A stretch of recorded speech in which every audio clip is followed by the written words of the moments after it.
Good morning, everyone. It's fantastic to see everybody here and to have everyone in the room this morning. Quick introductions. My name is Chantelle Horton. I'm Director of DARPL. I see some DARPLers in the mix.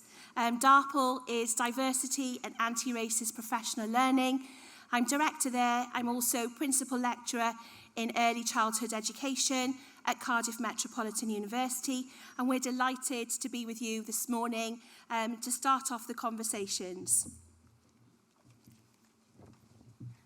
Bore da gyfeillion, good morning. I'm Anna Brychan and I'm Director of Leadership and Professional Learning at the Athrofa, which is the Centre for Education at the University of Wales, Trinity St David, and I'm emceeing this with my colleague Chantelle this morning. First of all, though, I'd like just to make sure, because parts of this conversation will obviously be in Welsh, if you could just put your, those who need it, put your translation equipment in, and I will say a few sentences in Welsh just to test. And if anybody has any difficulty, can you put your hand up? And I'm sure, Garmon, is it? I can't see Garmon. There he is. Excellent. We'll be able to assist you. Felly, os ych chi wedi... O, chi wedi mynd I cael nhw, right. Let's wait for a second for everybody to have their translation equipment. I think everybody who needs translation equipment has now got that. So I will try a few sentences in Welsh to welcome you all here to this event today, to welcome you. The sun has come out, especially for this occasion, for the first time, I think, in Cardiff for about a week. Are there any problems? Is everyone able to follow the translation? Da iawn, gwych. I'll pass over now to Chantelle. So I've got some of the housekeeping things to do. Apparently there won't be a fire alarm today. If you do hear the fire alarm, please evacuate the building nearest the fire exits, where the assembly will be near the flag poles by the car park. If you need Wi-Fi, there is Wi-Fi, and you can easily join the network by using its ANC guest Wi-Fi. And that gives instructions there. All the documents that you need for today's conference that will be referred to are available on the QR codes. You'll find them on chairs, tables, and around the place.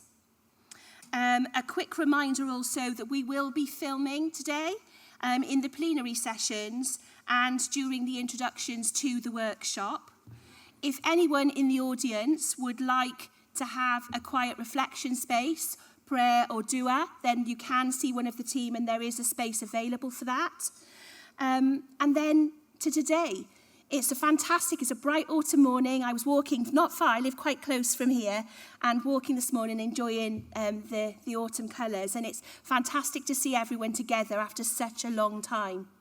And I think this is where we belong, together having conversations about what's working, what we don't know, and the solutions amongst us. And so our theme today is belonging, engaging, participating, and learning in Wales, and this is post-COVID. I think that to be the nation that we strive for with intent in education, we need to move away from the usual legacy. And we need bold, agile leaders who bring and positively disrupt through creative, critical, equitable ideas. And it's great here to think about some of the conversations I've been involved in already over tea and coffee.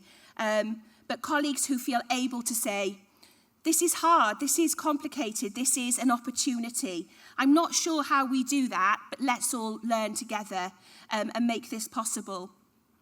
Within my work, within DARPL, Cynefin is the centre of our work. And whilst you're working in your leadership thinking today, I would like you to switch on all of the elements of your work. But from my perspective, I'm really interested in how you take your anti-racist leadership forward. It's fantastic to think about some of the key points that want to be picked up today. It's the first head teacher conference in person since 2019. It's significant and it feels fabulous having just a chat, if we take the chat out just and think about conversation and the sharing of our work, our heart work. It's nice to see so many of you here, and really important that there are head teachers from across the spectrum in schools and colleges widely from Wales.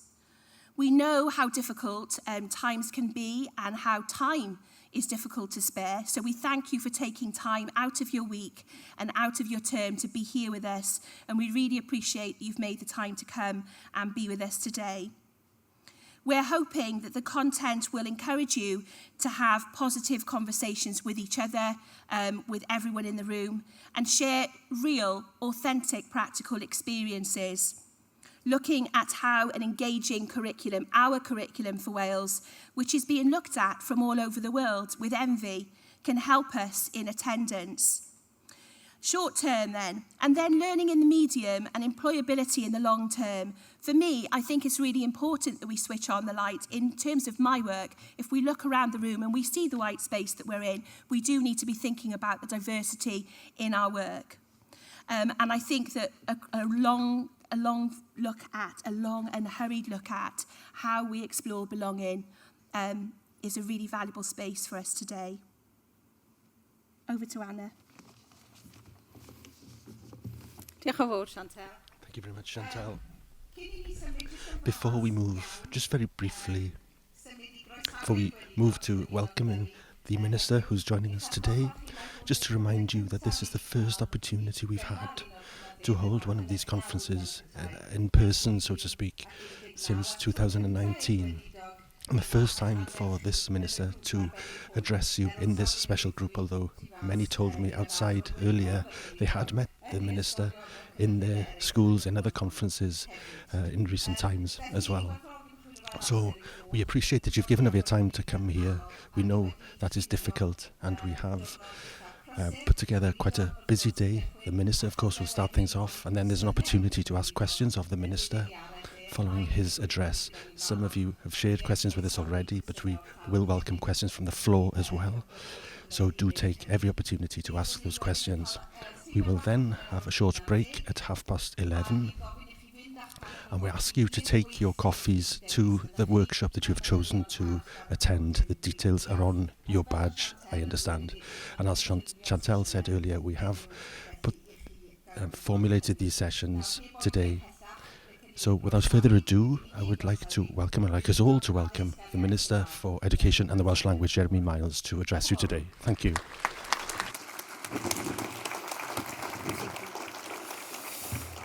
Well, bore da. Well, good morning, and it's great to see so many people here today with representation from all parts of Wales, many familiar faces. So it's excellent to be here with you this morning, and thank you, Chantal, Anna, for co-hosting this event. Both of you make an invaluable contribution to education in Wales, so thank you very much for that. We were talking earlier over a coffee about one of the advantages we have as a nation is that we are of a size where we can get everyone together or invite people to come together in one place. So it's great that we are able to turn that into reality.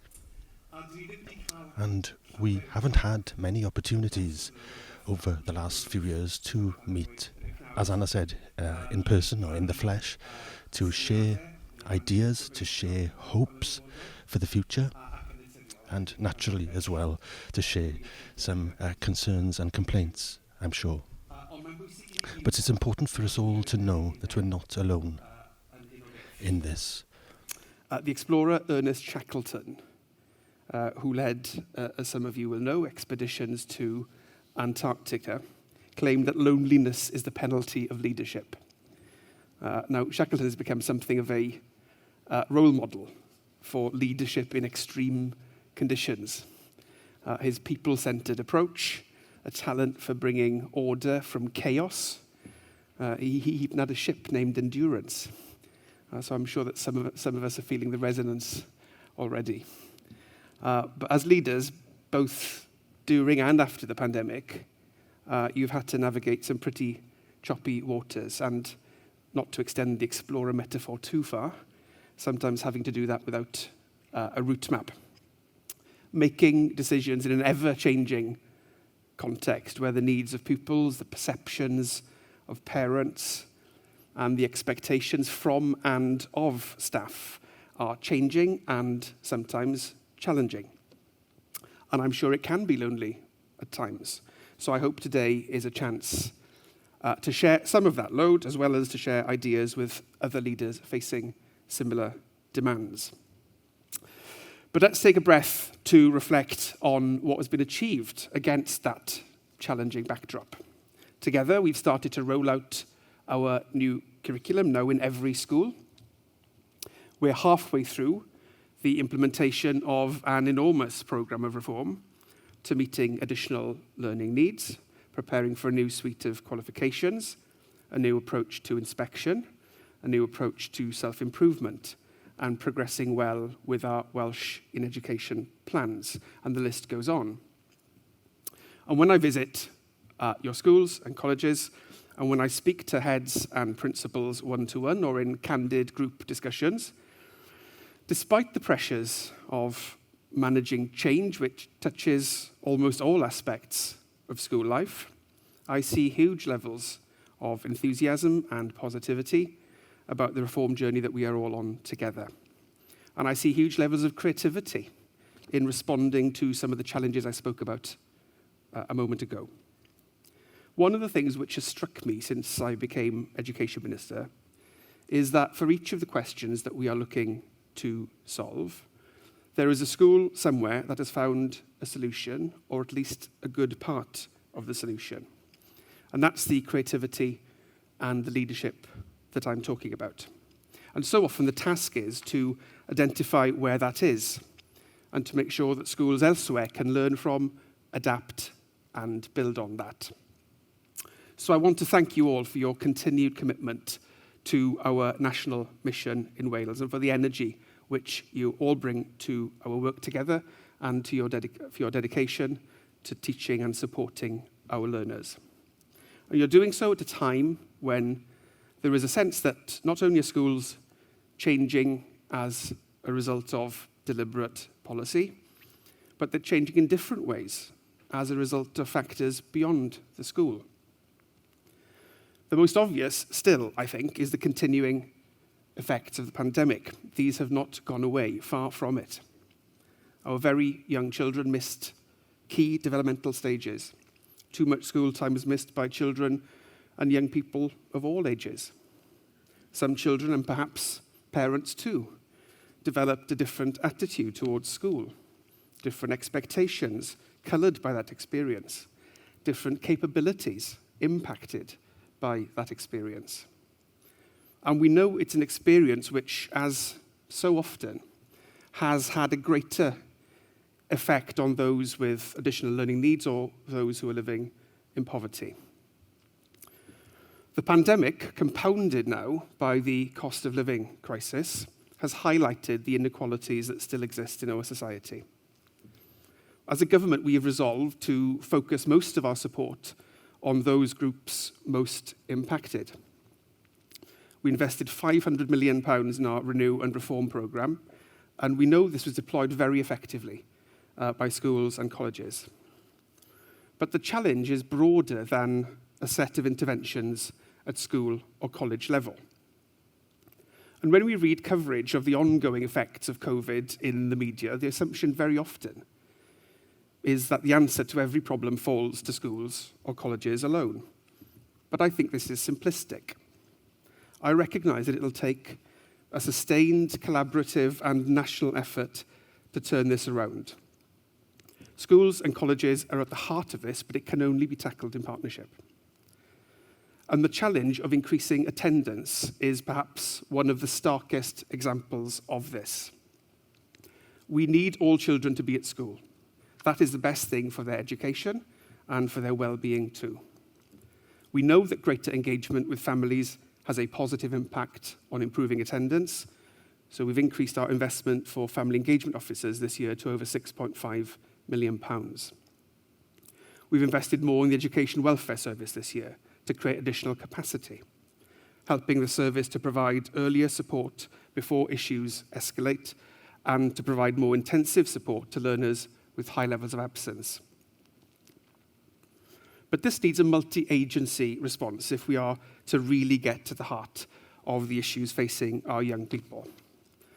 This is the thinking behind the National Task Force, which I've brought together, to draw together experience from education, youth work, health, social services, police, parents, and beyond, each with their own relationship with families, and we need to draw on these to better understand what lies behind aspects of non-attendance, and most crucially, to identify what is working where and what other practical actions we can take to re-engage young people and get them back into class.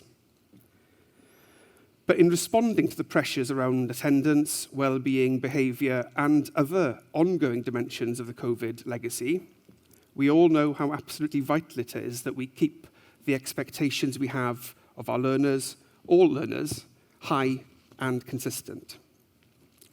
So I know that you will all share my concerns about the learning loss, which we know has happened since the pandemic. Thanks to your good work, Wales made progress in literacy and numeracy over recent years, with signs, certainly in some age groups, of a narrowing in the attainment gap. But we know that the pandemic has set us back. Estyn reports have highlighted issues around literacy and numeracy. Good levels of both are, of course, essential. That's why they're embedded in the curriculum for Wales as mandatory cross-curricular skills. The curriculum, with its broad offer, its expectation of high standards, is the best way to engage learners. It's the best way to encourage them to be ambitious and to realise their aspirations. And good literacy and numeracy are indispensable for our young people to be able to access the full richness of that curriculum. And they are absolutely key to opportunities beyond school, into employment, training, and further or higher education. It's the very least we need to ensure. Excuse me. So it is clear that we need a sustained national focus on literacy and numeracy. Ensuring that everyone has the reading skills that they need to reach their potential is a matter of social justice. Our reading and oracy toolkit, co-developed with practitioners from across Wales, aims to help deliver this. And we are updating it at the moment to ensure clarity on the systematic and consistent teaching of phonics, as we said we would do in our high standards and aspirations for all roadmap. Alongside this, promoting a positive can-do mindset when it comes to maths is crucial. I know you all agree that we should have unapologetically high expectations for all learners. So to help achieve this, we will publish a mathematics and numeracy plan, which will, amongst other things, support teachers with a national offer of professional learning for maths skills across the new curriculum. And in the coming weeks, we'll be publishing a statistical report on national patterns in attainment in reading and numeracy to inform our efforts across our education system, using national level data from personalised assessments. This is about Wales-wide trends across our school system, so the information will not be published for schools, local authorities or regions. I want to make sure that personalised assessments are used for just that, rather than for accountability purposes. So this will be a candid look at the national picture. We're talking today as we approach the end of what I am sure you will feel is a long autumn term. When I speak to heads and to teachers in visits during this term, I'm always conscious that the pressures of workload and the accumulated effects of the job feel particularly acute. And building on the discussions that we had earlier in the year during our discussions around the industrial action, I felt it was particularly important that we could make progress in tackling workload. So I was pleased to have been able to give a positive update last week on the, I hope, real and tangible steps we've been able to take to reduce workload pressures. But I want you to know that this is very much a first instalment in that work, and that we are not going to reduce our focus on this in the coming months. And talking about the long autumn term, I want to talk to you as well about our plans to look again at the shape of the school year. When I started in this job, I said that I would do my best to ensure that every decision that we took would be guided by the needs of learners and their well-being, and a focus on narrowing educational inequalities. To do this, we must be open to new ways of doing things and not be afraid to make changes.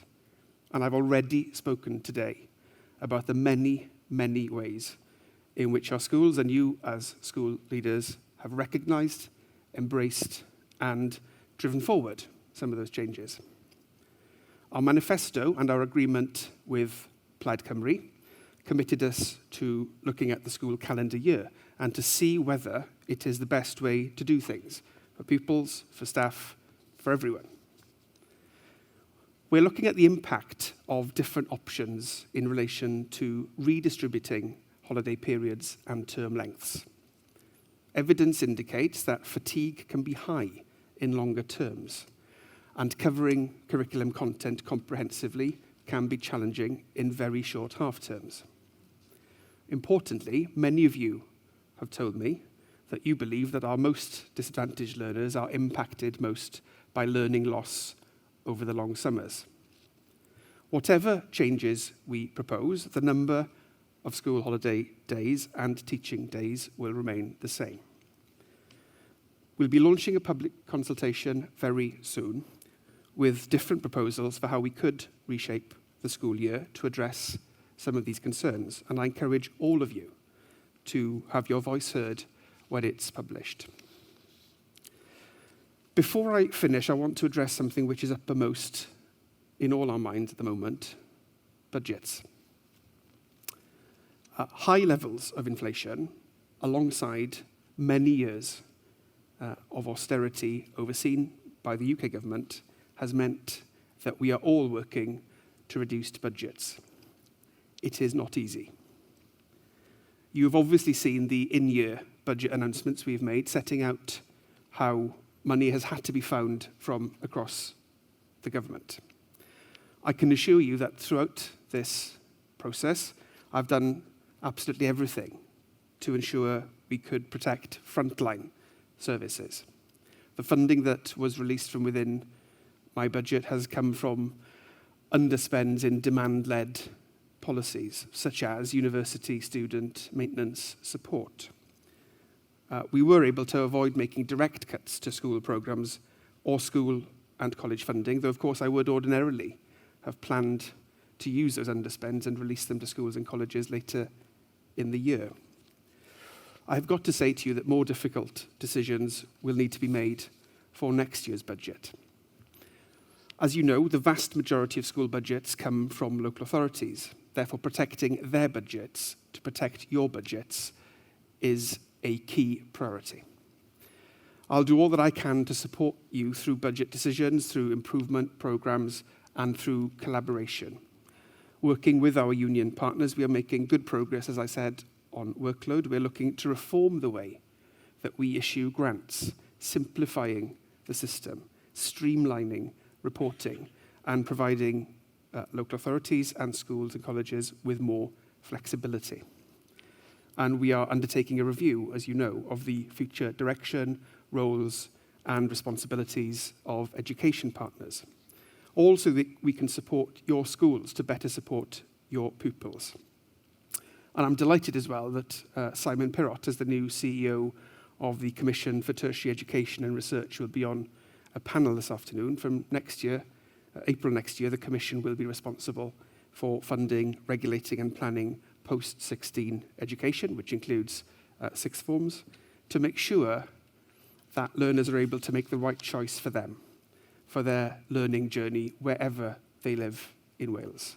And fundamental to those reforms to post-16 education is the aim of encouraging collaboration across the sector to deliver for our learners.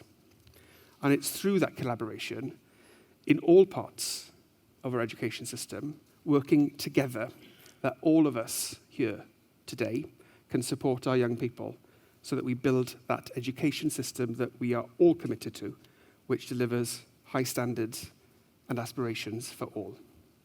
Diolch yn fawr iawn.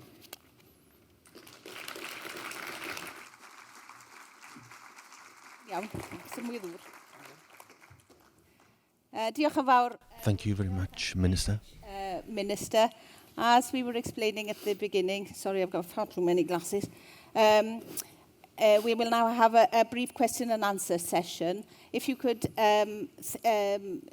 keep some of your questions in readiness. We have got some submitted by your colleagues who may or may not be here.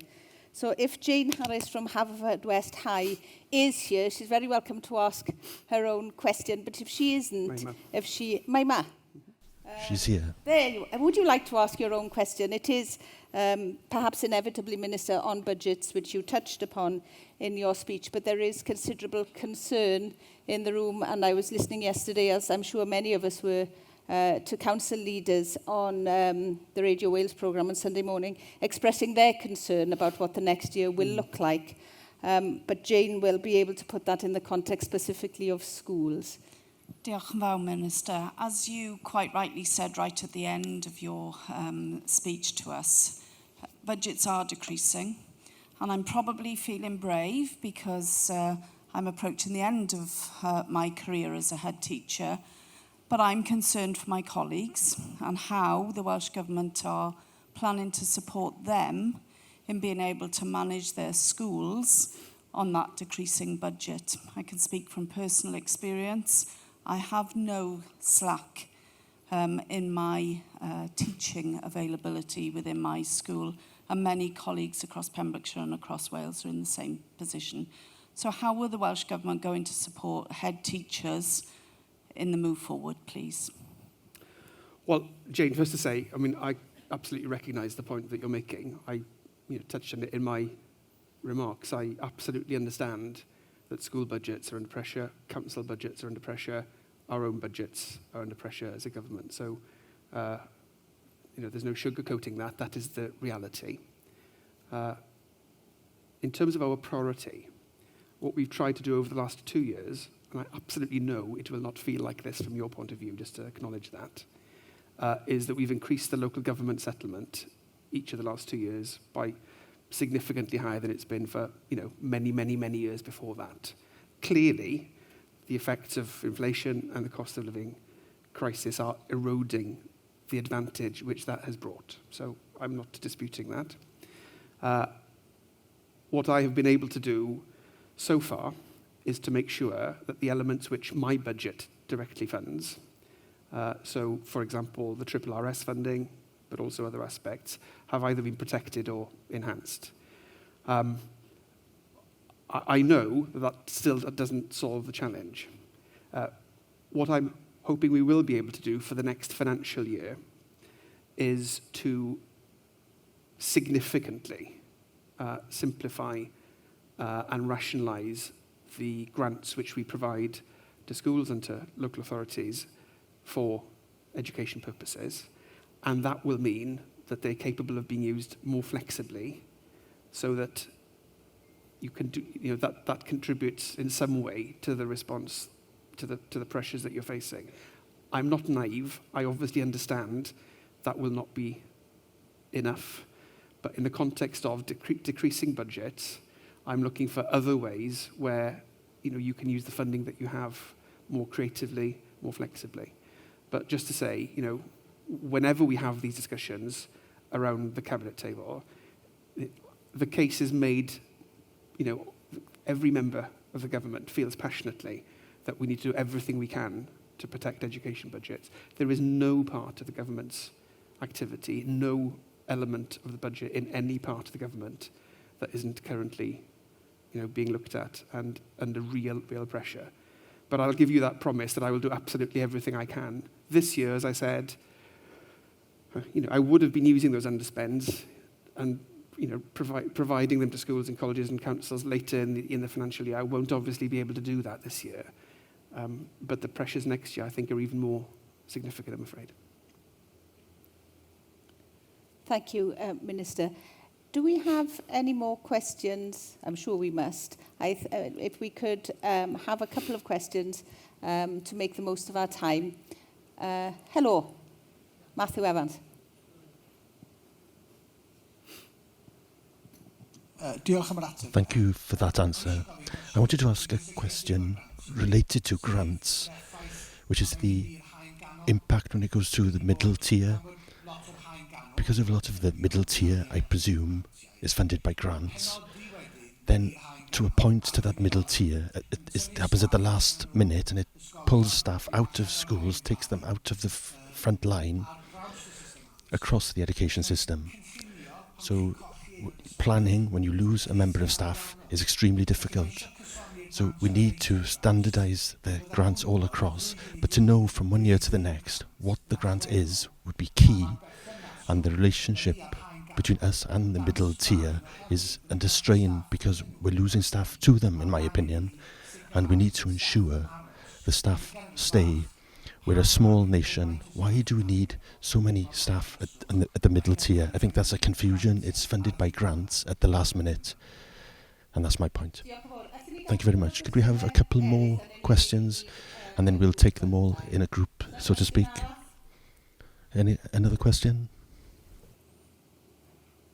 Draw fan hyn.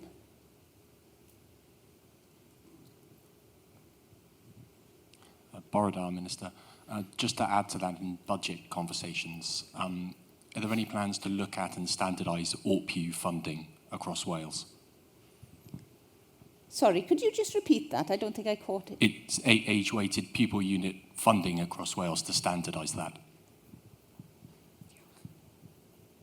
Felly, two questions, Minister. One specifically on budgets and planning and the middle tier, and the second then on the standardising of the funding levels. Do you mind addressing both of those? Yeah, of course. So, of course. I acknowledge the challenge you're describing. The grants are wholly under the microscope at the moment to see if we can make it more logical and more flexible, and to support planning in the way that you're talking about.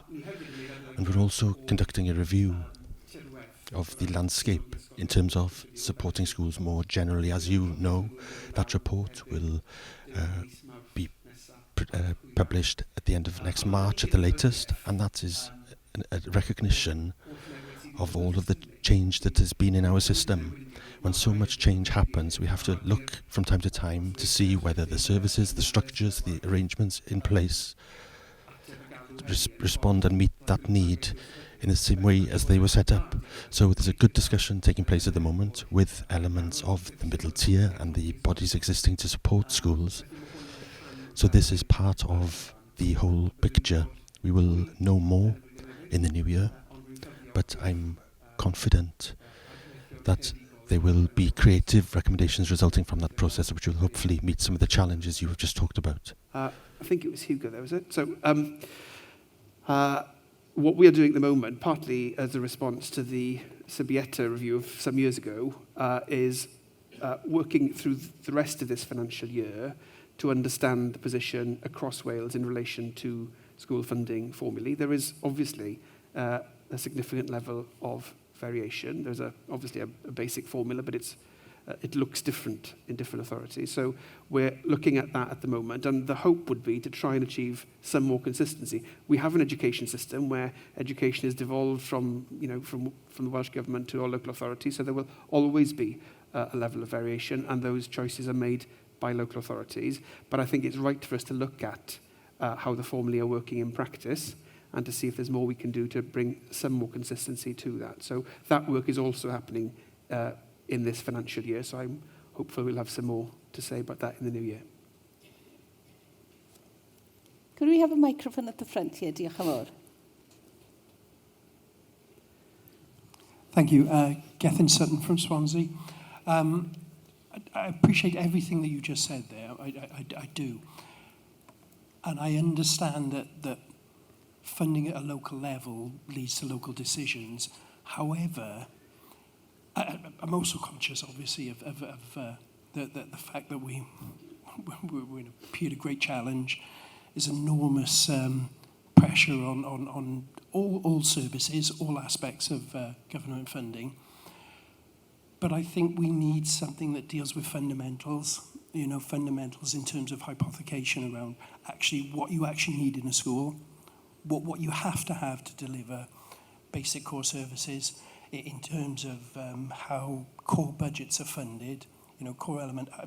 I'm talking about hypothecation. I think that's necessary. Whilst local authorities, and we've got 22 in Wales, that's a large number for a small nation, you do need to understand that to deliver core services, you've got to be able to have a basic entitlement for what is essential within that core funding. I mean, this isn't political in any way, but obviously at a government level, you have priorities, and those priorities come at a cost, and there are decisions around that.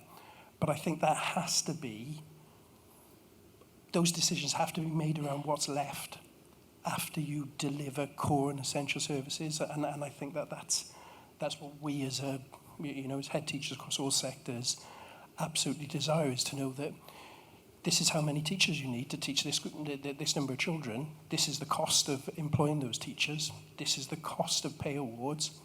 Those fundamentals are met, and that's hypothecated in funding at a local level. Thank you. Any further questions? In the middle. Oh, the lady over there in the middle. Yes. Diolch yn fawr. Good morning, Minister. Morris, head teacher of Milford Haven Secondary School. I'm just wondering, with all the conversations around budgets, what plans are in place to protect the budgets around new school buildings? Could you repeat the end of that? The budgets of what, sorry? New school budgets buildings. around new school buildings. Oh, right, yeah, okay. So if we could touch on both of those, and I think some of the points on funding you'd visited in the previous questions, but I think the gentleman here did refer back to a not entirely unfamiliar comment on the structure of local government and 22 local authorities in Wales. I don't know if you want to comment on that. We've all sat on stages at various times and deliberated that one, I think. But also the point about the school buildings, and to what extent in the context you've described that funding will be protected. Okay. Well, just I'm going to resist the temptation to comment on the structure of local government, but I'm absolutely clear that I support the fact that it's local government that makes the decisions about how to allocate budgets in relation to local services. I think they're a better place to make those judgments than a national government is. But I also think, as I mentioned in my answer to the earlier question, that we need to understand where that variation, why that variation exists, and does it reflect local circumstances and those sorts of questions. So I don't think the end point, I'm clear, the end point of that conversation is not going to be hypothecation, but I think it is right for us to have that view of how the variation is arising. On the school buildings, we invest very, very significant sums of capital into our school building programme, both from a major refurbishment point of view and from a new build point of view. We have a commitment for that programme, for the next phase of that programme, to be at around 1.5 billion. That commitment hasn't changed. We've increased year on year over the last few years the level of capital that we're putting into our school building programme. So we're absolutely committed to that, and I think we have seen the benefits of that in the long term, I think, in terms of some of the examples around RAC in recent months. There are challenges on the capital side as well as on the revenue side for the government, but because of the scale of the programme, we have very, very good relationships with each of our local authorities, and we are in pretty much constant discussion around project readiness, how we can, make sure that everything's happening in the way that we want it to. One of the things that we've done recently is to introduce new flexibilities into the school building programme, so that we are moving beyond the bands that we've had in the past into more of a rolling programme, so it enables councils to respond more nimbly, if you like, to need, and to swap projects in and out. There's obviously huge pressures on the construction sector and construction costs at the moment, but we are absolutely still committed to a building programme at the scale that we currently have.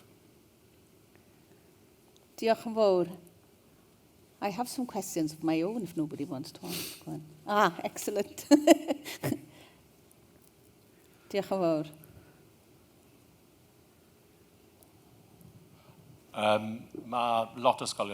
Many schools, of course, are finding it difficult to appoint at the moment due to a lack of money.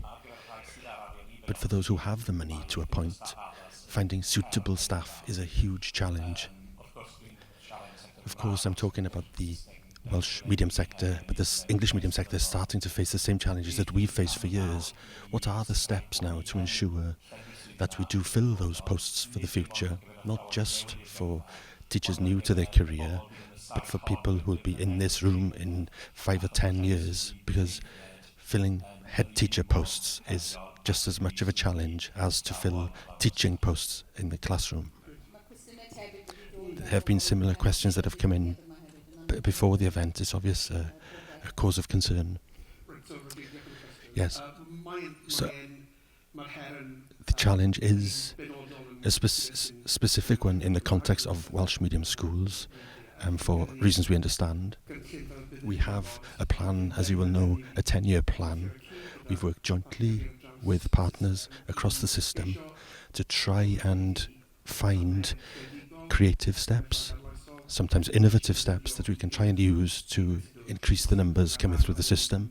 So part of that relates to the Welsh medium sector, with increasing the numbers doing A-level Welsh, financial incentives, creating relationships with people over the border, through the Coleg Cymraeg Cenedlaethol, maybe draw people back into Wales. So there are many examples in that 10-year plan. I've said many times now that I'm very pragmatic about the plan. So the things we will see that work, we'll do more of those. Things that are not working, we'll stop them. So there's no magic to it. We have to be totally practical and pragmatic. And just to say, I'm very open to ideas from head teachers and others. If there are things we can consider that are not in the plan, then I'm very open to having those discussions. In terms of recruiting more broadly than that, some things we are trying to do in terms of workload are directly in response to that. I think when we have a lot of change in the system, as I mentioned in my answer to Matthew earlier on, when there's a lot of reform taking place in the system, there's a totally natural tendency to increase the requirements from the system to meet the new arrangement, whatever it is. But we also have to look at what we can ask schools and head teachers and teachers not to do anymore because of those changes. And sometimes those are maybe more difficult for obvious decisions, but that's the work we're doing at the moment. And I think we need, if you think the work is happening in a way that's positive, and there's something positive, then we need to say that, don't we? Because people are worried about workload, and if we can ensure that we do make progress in reducing the load, then we have to send that message to people who are thinking of joining the profession. Thank you very much. And I know we've returned to that point regularly over the years, and I think coming to an understanding about what people should not do is it's an important message in general, I think. Just to say on that, I was talking to someone earlier. I had a meeting, an online meeting about a year ago with a group of teachers, some kind of Q&A, asking why are these challenges happening? Why is this failing? Why is this not succeeding? There were about 10 questions that outlined challenges and shortcomings that we have in the education system. And the last question was, why is it such a challenge to recruit? And there's something about the emphasis we put on challenges. I'm not undervaluing them for a second, but the context, the message is sometimes heard in a way that is more negative than it needs to be, I think. I think that's a valid point, I think, and it takes me back to discussions I had with some teachers about deciding on a theme for a conference. So the theme was, this is the best job in the world. And then we, of course, outlined how difficult it can be sometimes to facilitate that message, but that was the feeling in the room at the time. Going after that may be valuable from time to time. Are there more questions? Yes, at the back there. If we could have the microphone, please. Mark Jones, Gower College, Swansea. The new curriculum, particularly pre-16, has got a great focus and increased focus on vocational education. Is it the government's expectation that that new curriculum will focus on the development of skills as well as talking about motor vehicle and engineering and construction? And is it also the government's expectation that that will mean that colleges and schools should be working closer together in the delivery of that education? Yeah, this is a conversation we want to pick up this afternoon as well, I think. Yeah, Mark, it is really. I mean, I think one of the challenges that we probably would all recognise, I think, is how we can develop stronger working relationships between schools and colleges. There are systemic obstacles to making that work in the most straightforward way. I'm not, I would not dispute that. I think one of the opportunities that we have, not to put everything at the door of Simon Pirrott and the Commission, but I do think one of the opportunities that we have in the uniqueness of the reforms that we've brought in is the opportunity to build stronger working relationships between schools and colleges. At the end of the day, there will be learners for whom the best choice for them to make, because that is what they want, that is what their career trajectory looks like, is to make a vocational choice. And we need to make it easy for schools and colleges to support those choices as early as possible in the learner's journey. As I say, there are barriers in the way to doing that, and I hope that the Commission will be able to resolve some of those. Some of the messages coming out from the piece of research which I commissioned from Hefin David, the member of the Senedd for Caerphilly, which is about how we improve the experience of pupils and students of the world of work and preparation for that. That's also pointing in a similar direction. How can we create incentives in the system to improve that working relationship between schools and the local colleges? And I think there's a lot we can do. Lovely, diolch yn fawr, and I think we're all looking forward to pursuing that conversation. I've not met Simon Pirrott yet, who's the Chief Executive of the new body, but I think that will be a valuable conversation that I hope Mark and others will be able to be part of this afternoon. Are there more questions? Can I ask a question about PISA, Minister? Because I'm aware that the PISA results come out at the beginning of next month, and I know a number of us in the room have experienced in the past, as have other jurisdictions all over the world, that PISA can have a significant impact on an education system, and sometimes the response is to change direction quite substantially and suddenly. In the context of what you were describing earlier on and the reform journey that schools in Wales are on, the curriculum, how would you give confidence, I suppose, that in the context of PISA and challenges more widely, that the commitment to that reform journey remains consistent? Okay, so the obvious point to make is that this cohort of learners who've taken PISA have not benefited from the new curriculum for Wales, and the curriculum for Wales is informed by learning internationally, including from the OECD, about how you can develop the best possible school system. So there is no connection between the two for this cohort. It will be the wrong thing to do to change direction in relation to whatever the PISA results are. I obviously don't know what they'll be. One of the frustrations of the job is that you know these results are coming and you don't know until everybody else knows what they're going to be. I should say, it's the same cohort of young people who are doing, who've done PISA as did the maths GCSE this summer, and the results were perhaps not what we would have wished to see across the system. So I hope that isn't a signal, but that is information that we have. And what Estyn has told us, but also what we are seeing from a national trend around the personalised assessment, is that in numeracy and literacy there are also challenges, and those obviously are some of the domains which PISA is testing. But those things are absolutely not incompatible with the curriculum for Wales, obviously. As I said in my speech, they are absolutely embedded in the curriculum. And in fact, you can't enjoy the full richness of the curriculum without having good standards of literacy and numeracy. So I think all of those things are pushing in absolutely the same direction. Diolch yn fawr.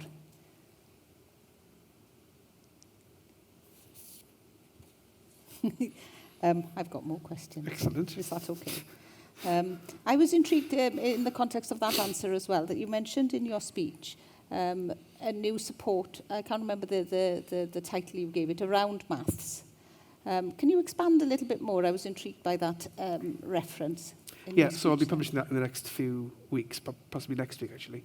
And some of it is about providing additional resources to schools, but also critically professional learning opportunities to teachers. So, as I say, that's kind of response to what we've discovered from the themes in the personalised assessments. We'll publish more about that next week or the week after. We look forward to that, I think. Diolch yn fawr. There's a lady in the front there. Oh, ar over sorry. And over there, sorry. Shall we, we'll get both questions, and Minister, if you wouldn't mind answering both at once. Helen Jones, head teacher at My Stake School. I recognise and thank you for the comments you made about lack of equity still in the system. And in reference to the comments you've made about literacy and numeracy test results being published, there's a significant challenge for schools who are expected to reach a certain stage by the time our children leave at 16 with qualifications, with little recognition made to the starting point. Are there plans to address the disconnect, apart from the statutory obligation to work on transition plans with primary schools? Are there plans for Welsh Government to address the disconnect that is currently existing between primary and secondary sector, with a high level of accountability that are expected to get at age 16? And then that recognition of sometimes a very low starting point when they on intake into year 7. So there's a significant gap that we need to close. Thank you. And a question over here as well, please. Thank you. It's Hugo Hutchison, Monmouth Comprehensive. I neglected to introduce myself beforehand. I wonder whether, what detail you've looked at in terms of Scotland's curriculum for excellence and the well-documented issues that they've been having with their sidelining of disciplinary knowledge and their focus on generic skills.